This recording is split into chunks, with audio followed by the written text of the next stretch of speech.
que sea un deseo. Algunas cosas son complicadas cuando se las vamos a declarar al Señor. Algunas canciones son complicadas. No tanto, tal vez, nosotros por lo técnico, pero también como cada uno de ustedes y nosotros a nuestro nivel espiritual.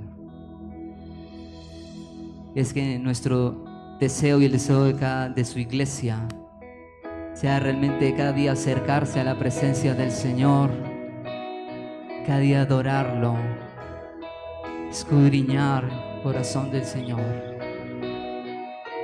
poder adorarle con total libertad,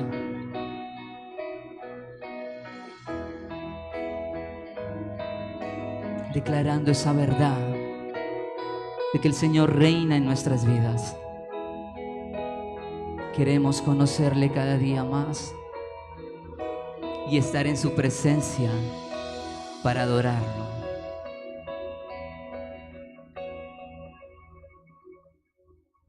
Quiero conocerte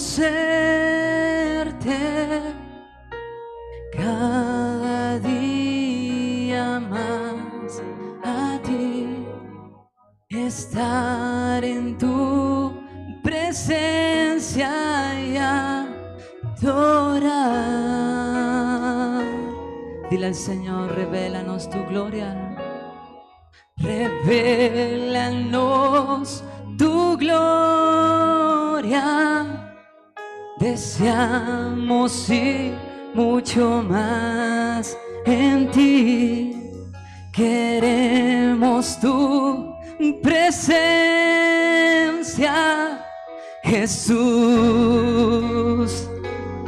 Jesús, dile que estás sentado en el trono. Vamos, iglesia. Que vive para siempre y siempre. Sea la gloria, sea la honra y el poder. Sea la honra y el poder. Dile al que está sentado en el trono, al que vive para siempre y siempre.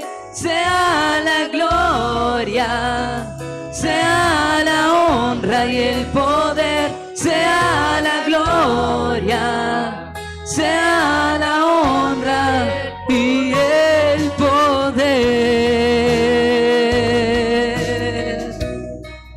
Hoy venimos ante ti, Señor, a declarar, Dios, tu grandeza y tu amor en nuestras vidas.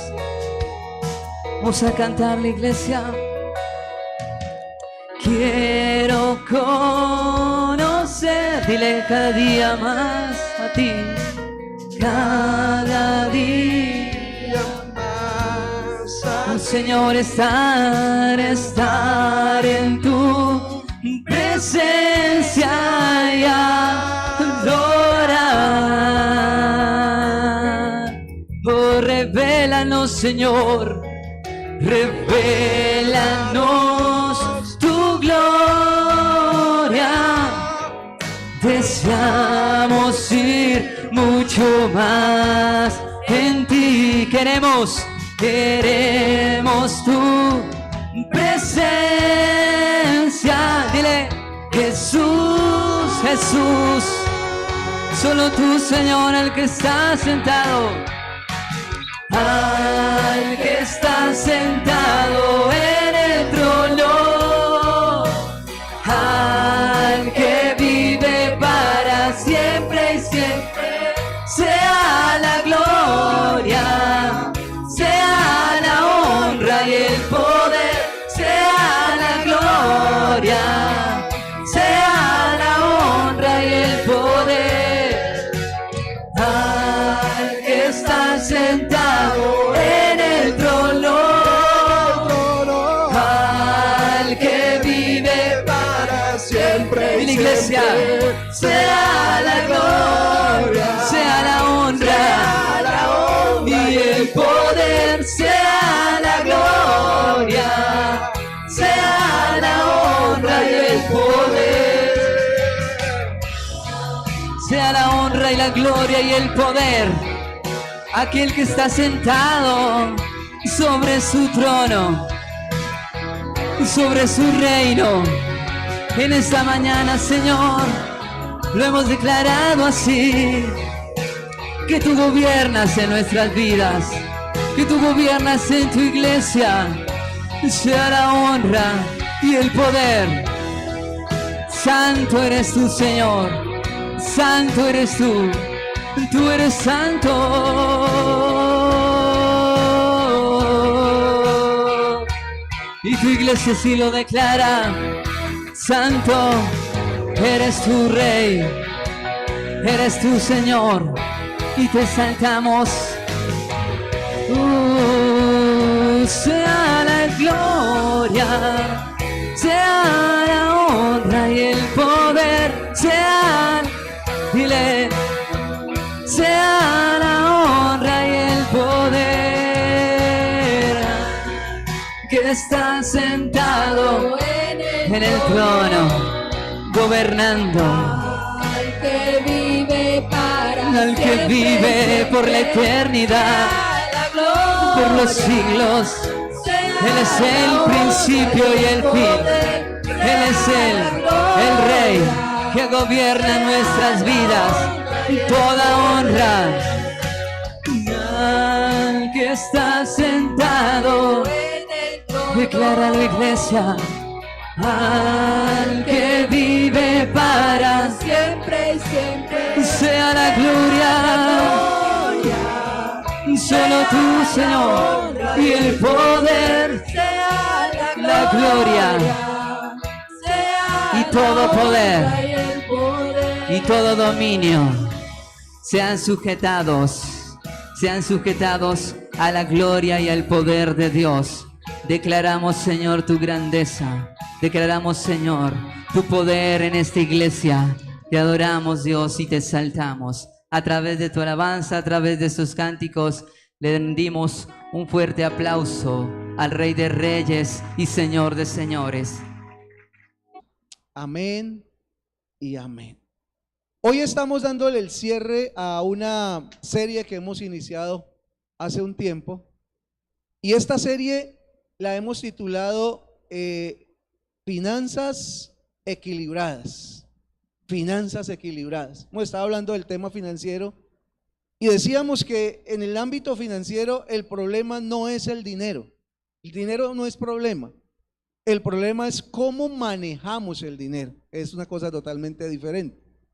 Porque hay personas que sufren porque tienen muy poco dinero y hay otras que sufren porque tienen mucho dinero. Entonces el problema en sí no es el dinero, el problema es el manejo del dinero, y siempre la palabra del Señor tiene elementos tan importantes. Y digamos que una enseñanza que es transversal a todas las 4 enseñanzas anteriores que dimos es que el dinero es una oportunidad, o los bienes que Dios nos da es una oportunidad para honrar a Dios. Que el mejor manejo que usted le puede dar a su dinero es cuando usted con esos bienes y con ese dinero usted honra a Dios. Y a Dios lo honramos de diferentes maneras en el manejo del dinero. Decíamos que hay personas que necesitan aprender a ser más generosas, pero hay personas que necesitan aprender a no ser tan gastadoras. Hay personas que necesitan aprender a ahorrar, pero hay personas que necesitan aprender a que no todo puede ir al ahorro. Hay personas que necesitan aprender y saber que en el tema financiero no todo vale, porque últimamente, tras la búsqueda de la famosa libertad financiera, la gente está haciendo cualquier cosa con tal de adquirir libertad financiera, y eso no es lo que Dios nos manda tampoco, sino que todo lo que hacemos para Dios en cuanto al dinero debe tener un sentido de honra a Dios, honrar a Dios por sobre todas las cosas. A veces honramos a Dios cuando damos, pero a veces honramos a Dios cuando no damos también, porque ese no era el momento de dar. A veces honramos a Dios cuando ahorramos, pero a veces también hay que honrar a Dios cuando hacemos una inversión o gastamos en algo que Dios quiere que nosotros gastemos. Lo importante es tener claro que nuestros bienes que Dios nos ha permitido tienen como objetivo honrar a Dios.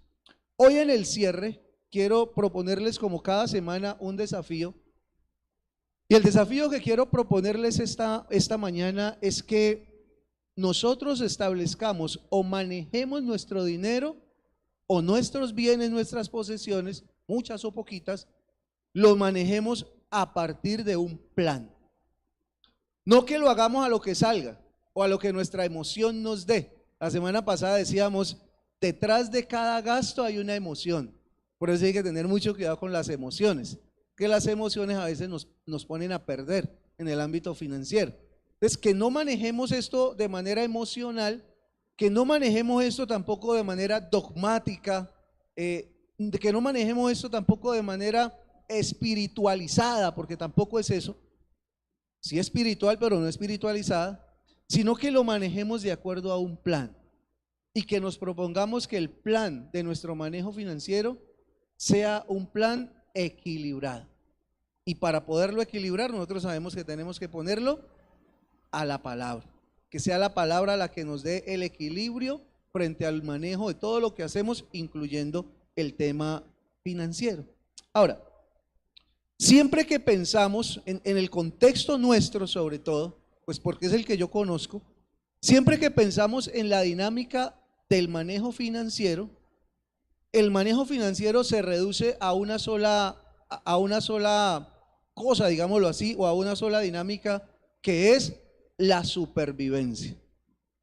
Si uno revisa el quehacer financiero mes a mes, año a año, uno se da cuenta que básicamente lo que estamos haciendo es como sobrevivir, como que hay temporadas buenas, temporadas malas, pero en todo caso nosotros tratamos de compensar todo eso para avanzar en el tema de la supervivencia. Gastamos en lo que es necesario, pagamos las deudas que podemos, y si algo queda, pues ahorramos y damos. Generalmente no queda, entonces ni ahorramos ni damos. Y a veces el plan financiero que tenemos se reduce mucho a eso, a gastar, o suplir las necesidades básicas, pagar algunas deudas que podamos pagar, y de ahí en adelante entonces las cosas quedan resumidas solamente a eso. El problema de ese modelo es que ese modelo generalmente nos estresa, y ese modelo generalmente nos deja espacio para honrar a Dios con nuestras finanzas de la manera que nosotros quisiéramos hacerlo, sino que nos enfocan en una inconformidad, en un sinsentido. Yo no sé si a usted le ha pasado que a veces, a pesar de que, digamos, estamos ya terminando este año 2024, pero la sensación que queda es que no fue lo suficientemente satisfactorio. Y cuando vamos al ámbito financiero, pues como que más nos complica. Entonces queda una sensación como de vacío, queda una sensación como que faltó algo o faltó mucho realmente. Ahora, podríamos nosotros pensar en lo que sería la reorganización de nuestras prioridades como algo revolucionario realmente en el manejo tradicional de nuestras finanzas. Y eso implicaría poner a Dios de primero en todas las cosas, inclusive en la parte financiera.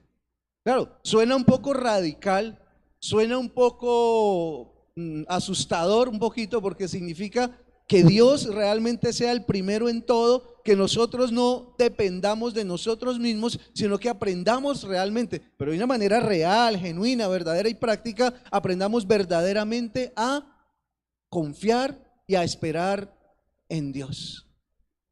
El equilibrio financiero de una persona se da cuando esta persona hace un reajuste o hace un acomodo en el orden de sus prioridades y entiende que lo primero es Dios, porque todas las cosas son de Dios. Eso lo dijimos creo que la primera enseñanza, y es: nosotros no somos dueños absolutamente de nada, sino que Dios es el dueño de todo.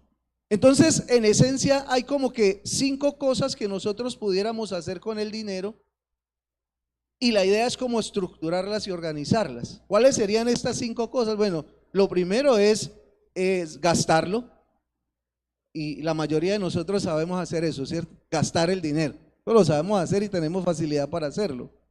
Lo segundo que deberíamos hacer con el dinero es pagar deudas. Algunos son juiciosos en el pago de sus deudas, otros tal vez no, pero el dinero también es para eso. Lo tercero, pues, es pagar algo que a nosotros nos toca hacerlo, y es pagar impuestos. Los impuestos son un pago obligatorio, ahí usted no puede hacer nada. Usted va a comprar una libra de arroz y ahí en la libra de arroz el 16% o el 12%, no sé ahora cuánto están los elementos de la canasta familiar, ahí le paga usted su impuesto de una vez por delante. Usted no tiene opción de decir, no es que no quiero pagar impuestos, no, usted lo paga o lo paga, no hay otra opción. Entonces el dinero se va muchas veces a esa situación también. También debería ser para ahorrar. A veces no podemos ahorrar, a veces sí. Y también podría ser para dar. ¿Cuál es el orden que nosotros tenemos en estas cinco cosas a través de las cuales usamos el dinero? ¿Cuál es el orden actual que nosotros tenemos? ¿Qué ponemos nosotros de primero cuando tenemos nuestro mes o nuestra quincena o hacemos el ajuste para saber cuánto nos hemos ganado? ¿Qué orden de prioridades usamos para ejecutar la fluidez del dinero? Gastarlo en lo que sea necesario, pagar las deudas que tenemos, pagar los impuestos, eso siempre casi van de primero porque esos por delante los sacamos. Ahorrar, generalmente el concepto que tenemos de ahorro es si sobra, ahorramos, ¿cierto? Es generalmente el concepto que tenemos. Si sobra, ahorramos. ¿Cuántas veces sobra? Casi nunca. Entonces, ¿cuántas veces ahorramos? Casi nunca, porque no sobra. Y viene otro ítem interesante, dar. Casi siempre damos cuando nos sobra, ¿cierto? Cuando hay para dar. ¿Y cuándo hay para dar? Casi nunca. Entonces a veces nos convertimos en personas que no damos. Sin embargo, el dinero sirve para todas esas cosas. El problema no está en el dinero, el problema está en las maneras como nosotros lo manejamos y en el orden de prioridades que nosotros tenemos para ese dinero. Nuestras decisiones financieras, sean grandes o pequeñas, van a revelar siempre lo que nosotros realmente valoramos.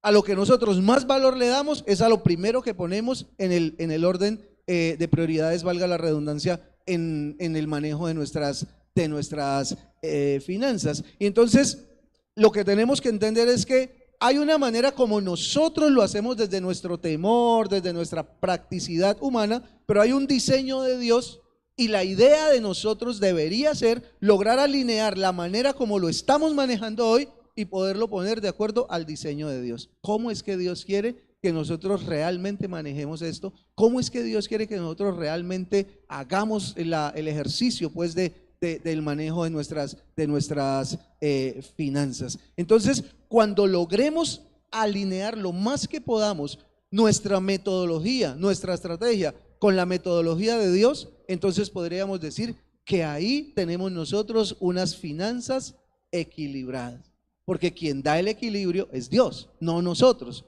no es el Banco de la República, no es otras entidades que tienen que ver con el manejo de las finanzas. Para nosotros quien da el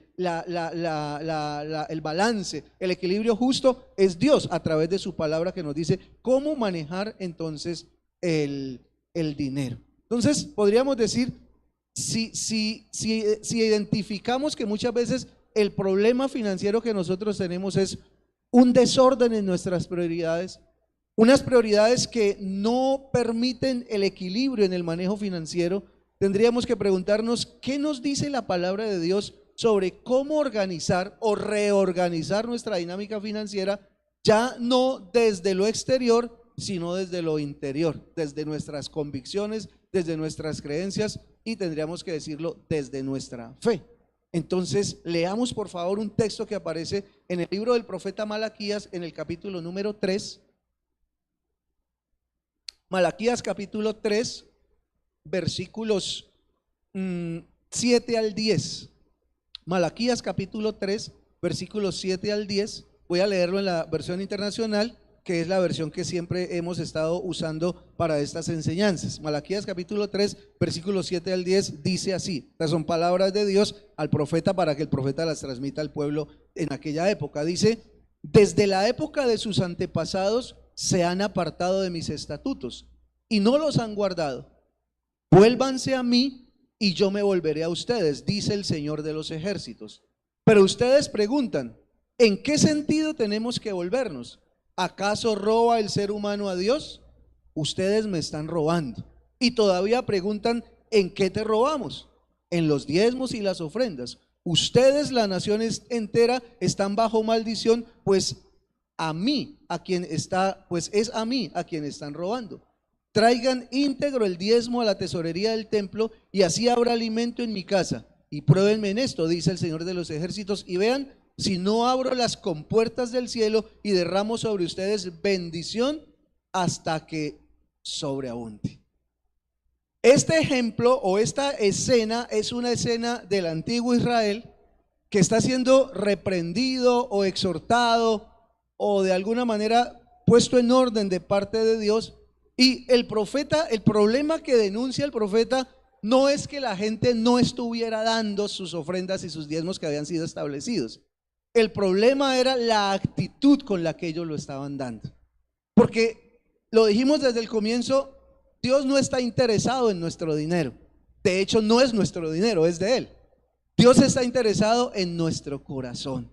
Y lo que el profeta está denunciando de parte de Dios es la necesidad que ellos tienen de replantear su actitud en el manejo de sus finanzas frente a Dios. Note usted que lo que él está diciendo es, traigan, versículo número dice, traigan íntegro el diezmo a la tesorería del templo. Y cuando uno lee el contexto del pasaje, lo que el Señor está reclamando es que para aquella época diezmos y ofrendas se daban en especie, y lo que estaba haciendo el pueblo de Israel era que seleccionaba como tres calidades de cosas: lo mejor, lo normal y lo más, ¿qué dijéramos? Lo más malito. ¿Y sabe qué hacían ellos? Lo más malito se lo llevaban a Dios. Era lo que ellos ofrendaban. Entonces llevaban la ovejita enferma, la ovejita que se había caído al hueco y se había partido la patica y ya no podía caminar. Entonces todos ese tipo de cosas le llevaban a Dios, porque estaban teniendo un pensamiento desde el manejo de sus bienes de que en el orden de prioridades quedaba para darle a Dios lo que sobrara. O sea, hacemos todo el ejercicio financiero acá, y si queda algo entonces le damos a Dios. Ellos hacían el ejercicio y finalmente ¿saben qué quedaba? Quedaba la ovejita enferma, quedaba el producto agrícola que nadie compraba y que nadie lo quería. Eso era lo que quedaba. Entonces ellos, ni cortos ni perezosos, tomaban esos elementos y se los llevaban a Dios. Y se los llevaban como una ofrenda al Señor, aún sabiendo ellos que Dios les había puesto unas dinámicas en cuanto a lo que era para el Señor. Por eso el texto empieza diciendo en el capítulo número 7, dice: desde la época de sus antepasados se han apartado de mis estatutos y no los han guardado. Y él dice una cosa que es muy contundente, Dios, y nos la dice a nosotros hoy también: vuélvanse a mí y yo me volveré a ustedes. Ahí el tema no es de dinero, ahí el tema no es de un elemento puntual como es el dinero. Ahí el tema es un tema de actitud frente a Dios. Y si hay algo que Dios quiere que nosotros cambiemos, es nuestra actitud frente a Él, nuestra dinámica de confianza, nuestra dinámica de acercamiento ante Él. Y este pasaje revela un principio eterno, y es que nuestras relaciones o nuestras prioridades financieras van a ser un reflejo de nuestra relación con Dios. Si estas personas de esa época escogían lo peorcito para llevarle en ofrenda a Dios, ¿cómo podríamos nosotros calificar su relación con Dios? ¿Buena, regular o mala? Si escogían lo peor para llevarle a Dios, todo lo desechado, significaba que para ellos Dios no era tan importante, para ellos Dios no era tan significativo, y definitivamente Dios no tenía ningún impacto en la vida de ellos, y por eso simplemente llevaban cualquier cosa a Dios. Cuando Dios entonces a través del profeta Malaquías acusa al pueblo de robarlo en los diezmos, no se refiere a dinero, se está refiriendo a la actitud. El pueblo sí estaba dando, pero no estaba dando de manera que honrara a Dios. Yo no sé si alguna vez a usted le ha pasado, es posible que le haya pasado, que por alguna situación de la vida usted haya organizado una fiesta, una reunión, yo no sé, quizá el día de su matrimonio, tal vez el día que usted se graduó de la universidad o cualquier cosa, y la gente vino a traerle regalos. Pero hubo alguien que trajo un regalo que usted sabe que no lo compró, sino que ese fue un regalo que le quedó de por allá de otra fiesta y prácticamente se desencartó con usted. ¿Le ha pasado? ¿Cómo se siente usted? La palabra que Dios usa para eso es deshonrado. Esa es la palabra que Dios usa cuando le damos algo que nosotros sabemos que no está al nivel de Él. Y a nosotros nos ha pasado. A mí también me han dado cosas que yo digo, no, me da risa a veces de decir cómo una persona tiene el descaro de dar una cosa como estas. O sea, hubiera quedado mejor si no hubiese dado nada. Entonces, lo que Dios está diciendo es la actitud correcta en organizar la dinámica o el plan de Dios, de las finanzas para Dios, es que nosotros tomemos decisiones que honren a Dios. Y lo que el pueblo hacía en esa época no era no dar. Lo que pasa es que ellos daban, pero estaban dando con un orden de prioridades equivocado. Estaban dando con un orden de prioridades equivocado. Estaban dejando a Dios lo que sobraba. Estaban dejando a Dios lo que nadie quería. Estaban dejando a Dios lo que no tenía sentido. Entonces esto reflejaba una falta de prioridad espiritual, pues Dios ya no ocupaba un lugar especial o prioritario en sus vidas.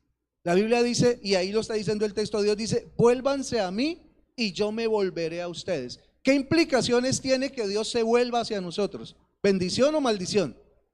Cuando Dios se vuelve hacia nosotros, cuando Dios vuelve a estar con nosotros, eso tiene una implicación de bendición. Así que Dios promete bendiciones abundantes cuando el pueblo se vuelve a Él, cuando el pueblo lo pone en primer lugar, cuando el pueblo con integridad y devoción entiende que todo lo que tenemos nosotros es del Señor, porque sin nada venimos y sin nada nos vamos. Simplemente Él pone recursos en este mundo y pone a algunos a que administren más, a otros que administren menos, pero todo, absolutamente todo, le pertenece a Dios. Por eso nuestra estructura o nuestra estrategia de manejo financiero debe estar respaldada y debe tener un sentido de priorizar a Dios y de entender quién es Dios para nosotros. La práctica que el pueblo tenía de dar lo que sobraba no solamente representaba una desobediencia, sino que implicaba también una desconfianza en Dios. Ellos no confiaban verdaderamente en Dios, porque es el tipo de persona que piensan que si le doy algo a Dios, entonces me va a hacer falta luego, entonces voy a estar colgado luego y entonces yo no voy a tener que trabajar más o esforzarme más para poder suplir aquello que yo entregué. Pero la Biblia dice que es al contrario. La Biblia dice que cuando nos acercamos a Dios, que cuando nos volvemos a Dios, Dios se vuelve a nosotros y que Él es el verdadero proveedor de todas nuestras necesidades.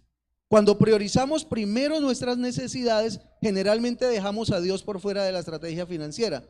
Le cerramos la puerta a que Él intervenga en nuestra economía. Entonces, claro, movemos nuestra economía, pero la movemos en nuestras propias fuerzas. Trabajamos duro, nos matamos, hacemos tantas cosas. Y en la Biblia hay un texto por allá que dice, en vano sales a trabajar desde madrugada y regresas tarde en la noche, si finalmente el que sostiene a las personas es Dios.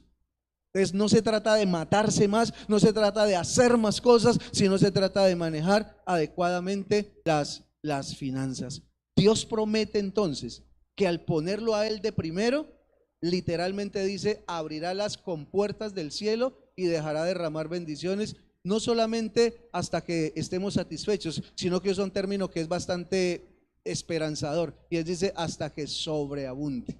Es decir, no solamente para mí, sino para bendecir a otras personas también, que es lo que realmente honra a Dios. Tendríamos que hacer un pare aquí y hacer una autorreflexión, y es preguntarnos, en la realidad, en la práctica, de acuerdo a mi plan en el cual yo manejo mis finanzas. Usted puede decir, no, yo no tengo ningún plan. Así usted no lo tenga escrito, así usted no sea consciente de él, la manera como usted maneja sus finanzas ya es un plan. Ese es su plan. Solo que usted no es consciente y tal vez no lo tiene escrito. Pero desde la realidad de su manejo financiero, ¿está Dios en primer lugar? O hacer la pregunta un poquito menos fuerte, y sería, ¿en qué lugar aparece Dios? Acuérdense que hay 5 cosas en las que nosotros deberíamos usar el dinero. ¿Se acuerda cuáles son? Gastándolo en las cosas que necesitamos, pagando las deudas que tenemos, pagando los impuestos que son obligatorios, ahorrando si sobra y dando. Generalmente el dar está en el último lugar. Si en la práctica de tu manejo financiero el dar está en último lugar, ¿en qué lugar está Dios en tu vida? Tú no puedes meterte la mentira de decir, Dios es el primero en mi vida, pero el último en mis finanzas. Porque las decisiones financieras son las que revelan el lugar donde Dios está. Si lo último es dar, Dios está de último. Si en la mitad está el dar, entonces Dios está en la mitad. Si lo primero es el dar, entonces Dios está en primer lugar. La pregunta o la reflexión es, ¿cómo está nuestra realidad de nuestro manejo financiero hoy? ¿Estamos colocando a Dios de primero en confianza, en creer que verdaderamente Dios puede suplir todas nuestras necesidades? ¿O simplemente tenemos un manejo financiero muy pragmático y decimos, bueno, primero gastamos en lo que necesitamos, luego miramos qué deudas tenemos y luego si queda, si sobra, entonces ahora sí, Señor, vamos a ver qué te podemos dar y entonces seguimos trabajando de la misma manera? Entonces, reconocemos que el problema en el manejo de nuestras finanzas no es que haya mucho o poquito dinero, ese no es el problema. El problema de nuestras finanzas o del manejo de nuestras finanzas es el desorden en nuestras prioridades. Por lo tanto, si queremos buscar una solución, tendríamos que empezar no por ganar más dinero, sino por organizar nuestras prioridades. Esa sería la clave, siguiendo la lógica de lo que estamos hablando esta mañana. ¿Cómo podemos nosotros tomar decisiones de reorganizar el manejo de nuestras finanzas de acuerdo al diseño de Dios? Veamos entonces qué nos dice la palabra de Dios acerca de poder establecer ese principio y este equilibrio financiero de tal manera que honre a Dios y transforme definitivamente nuestras vidas financieras. Mateo capítulo 6 versículo 33, texto que todos nos sabemos de memoria. Mateo 6:33. Esto lo dijo Jesús a sus discípulos, nos lo dice a nosotros hoy también. Mateo 6:33 dice: busquen primero el reino de Dios y su justicia, y todas estas cosas les serán añadidas. Aquí está diciendo el Señor y se está refiriendo en un contexto donde las personas están muy preocupadas por qué vamos a comer, por qué vamos a vestir, a dónde vamos a vivir. Es decir, la preocupación en el contexto de este pasaje es una preocupación financiera. Es una preocupación económica. Ellos están preocupados. Recuerden que ellos están en este momento bajo el yugo del Imperio Romano. El pueblo de Israel es un pueblo que realmente está empobrecido por causa del yugo del Imperio Romano, los impuestos exagerados y todo lo demás está allí.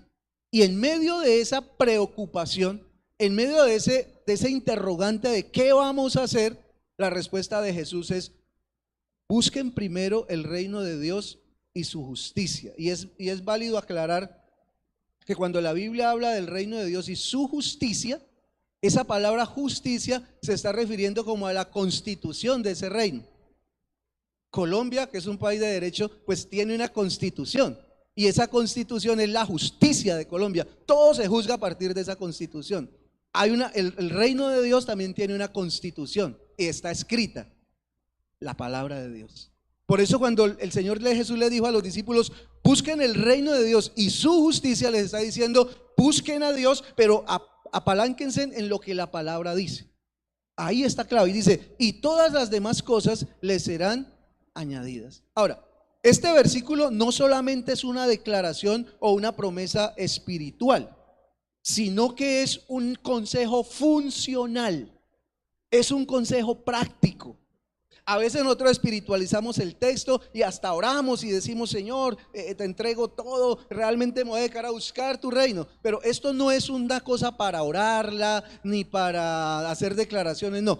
Este es un mandamiento para hacerlo, para cumplirlo, para ejecutarlo, para ponerlo en práctica. Es una declaración sobre la manera en la que Dios diseñó nuestras vidas para ser vidas funcionales.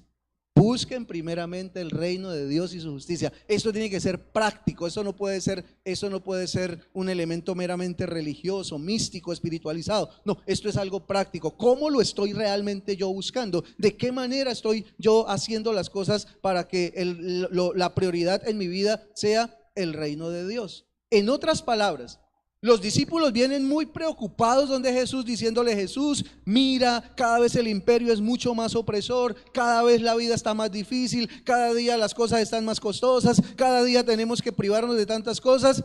Y Jesús les dice: cambien el enfoque, no se enfoquen en eso, enfóquense en otra cosa distinta. ¿Y cuál es la otra cosa distinta? Busquen el reino de Dios y apalánquense en su justicia.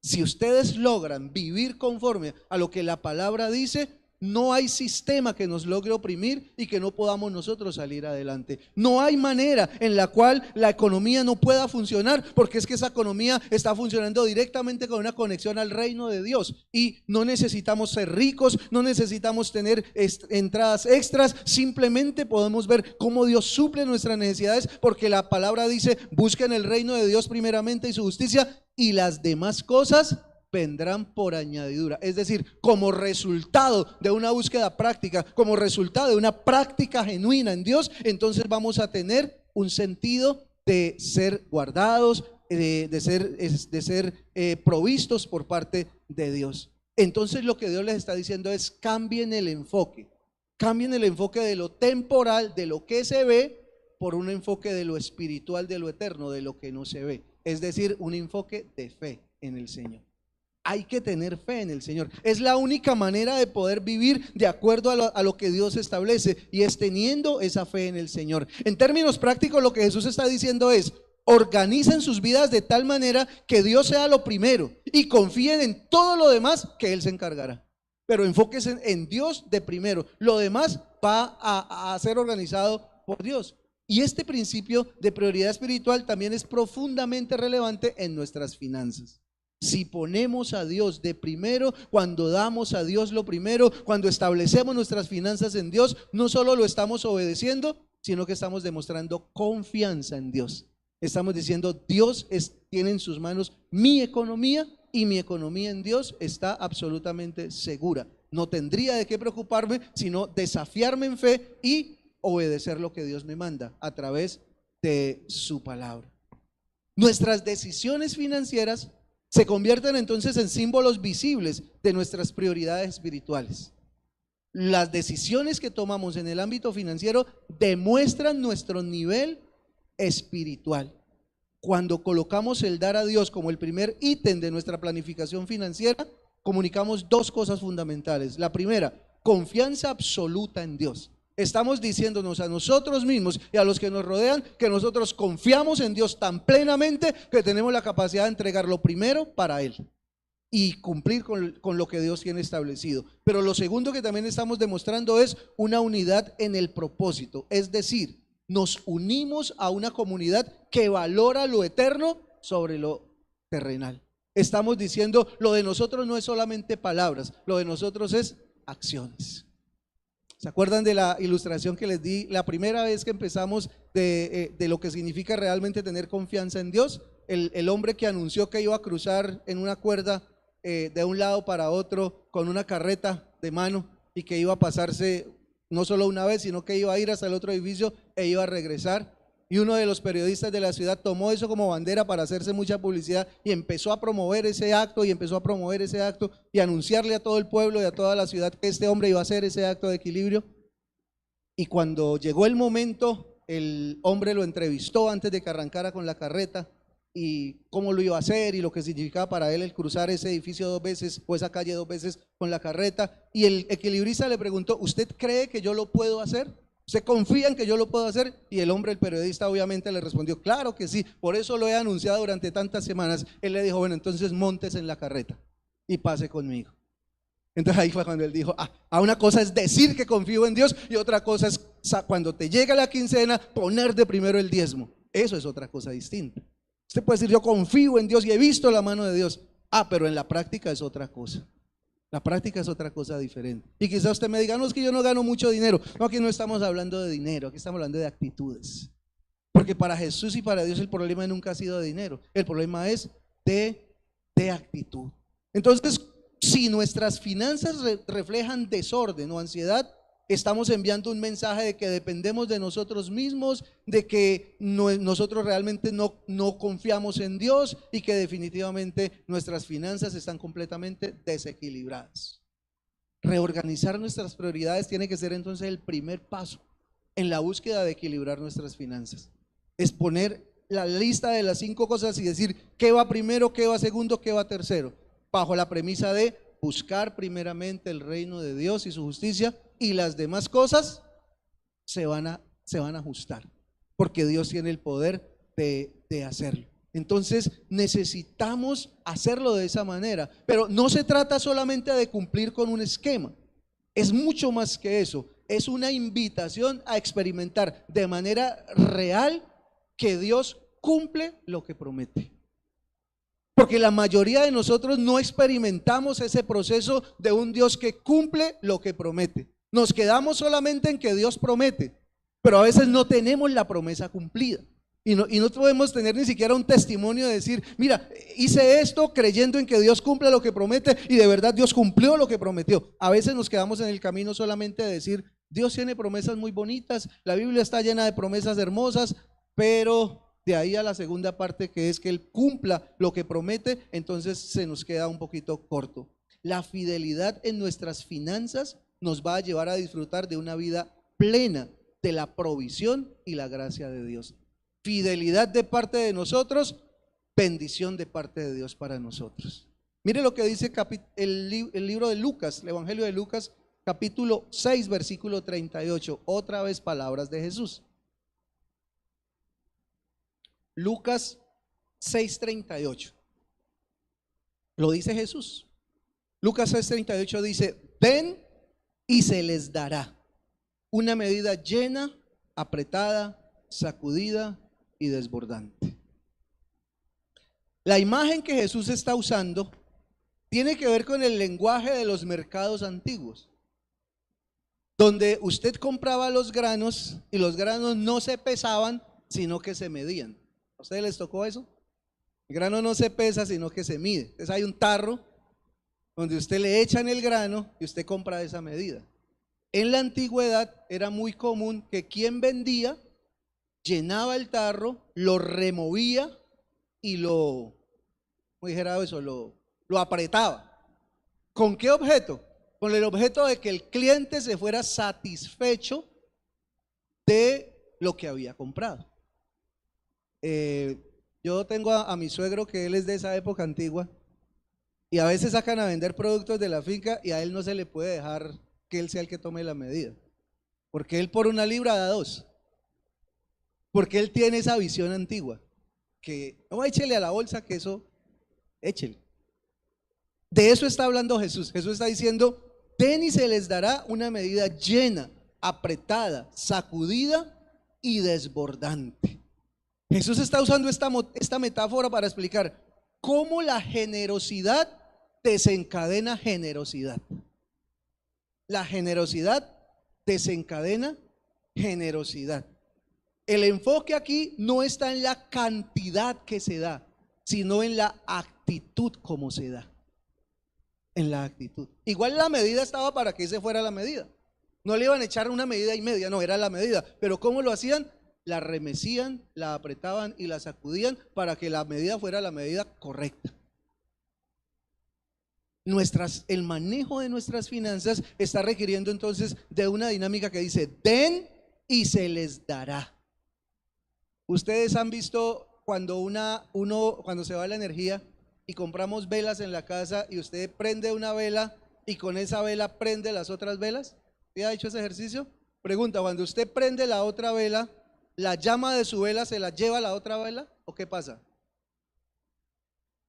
¿No se da cuenta que usted puede con su vela prender 100 velas y su vela sigue alumbrando igual? De eso es lo que está hablando el Señor. Den y se les dará. El concepto que nosotros tenemos es: yo doy y ¿qué pasa? Y se me acaba. Por eso no doy. ¿Qué tal yo dando y que se me acabe? Entonces es como si tú caminaras por un camino oscuro con tu vela y alguien te dijera: déjame prender la vela de tu vela, y tú le dijeras: no, porque es que si usted me la prende se me lleva la candela y yo necesito la luz para mí.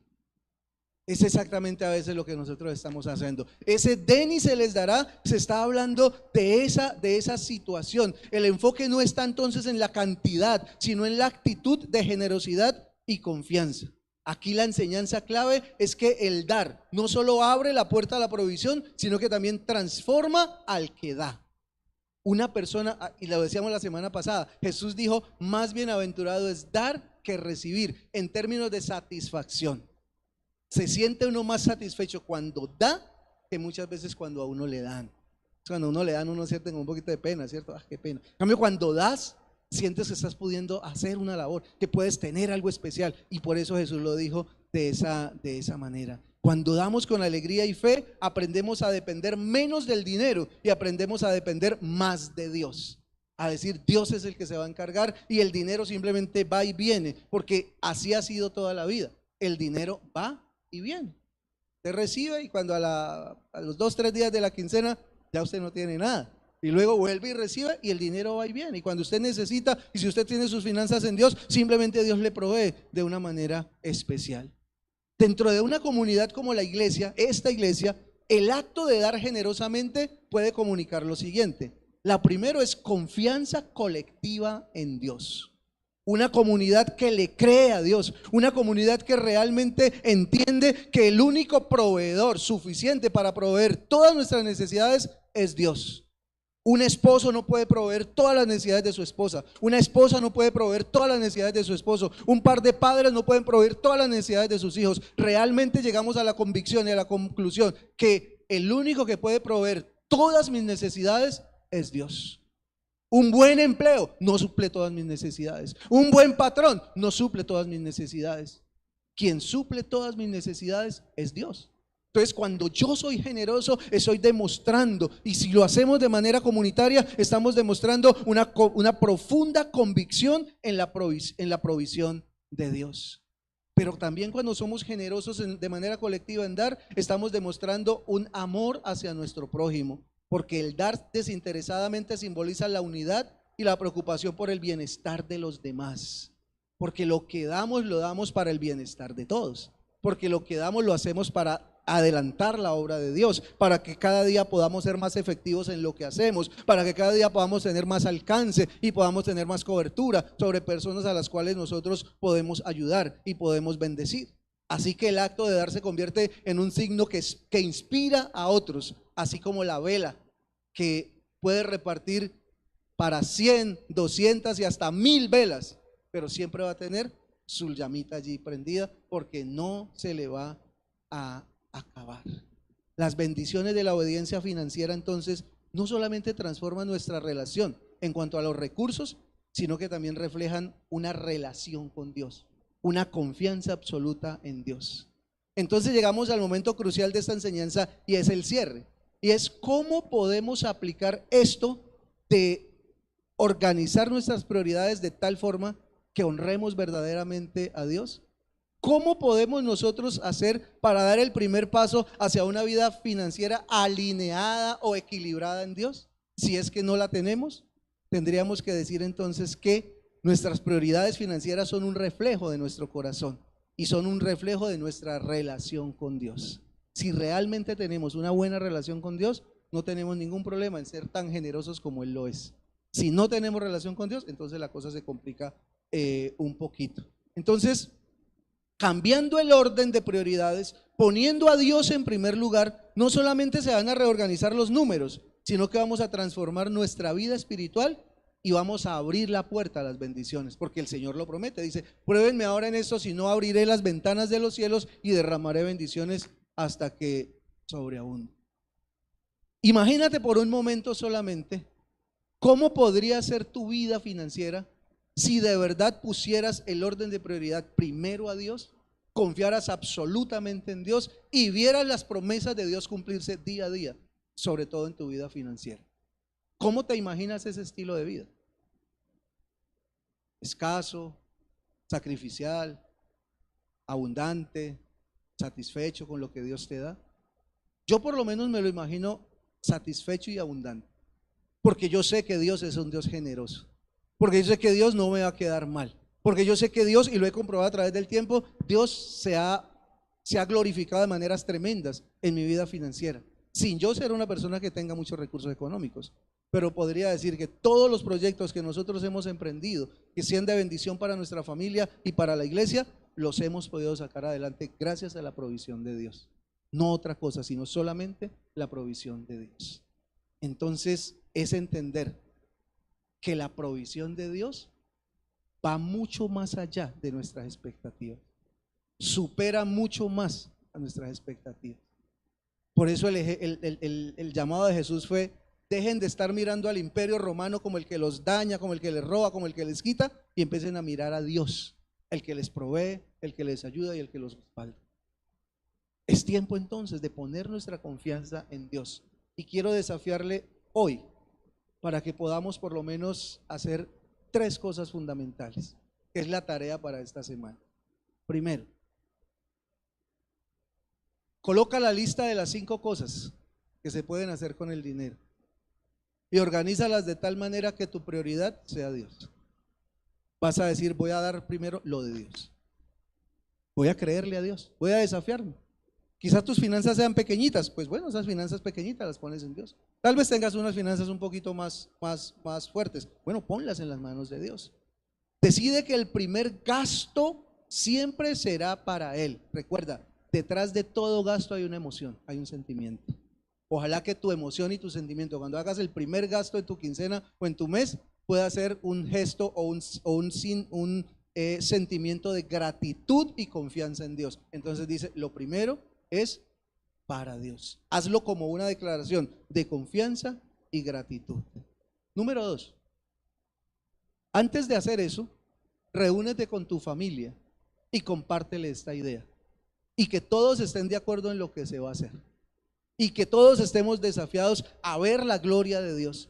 Hablemos juntos, enseñémosle a nuestros hijos y construyamos un legado que honre a Dios, y que nuestra esposa, nuestros hijos puedan entender de qué es lo que estamos haciendo, por qué lo estamos haciendo, y ellos se conviertan en veedores de eso que Dios está manifestándose de una manera gloriosa al interior de nuestras vidas.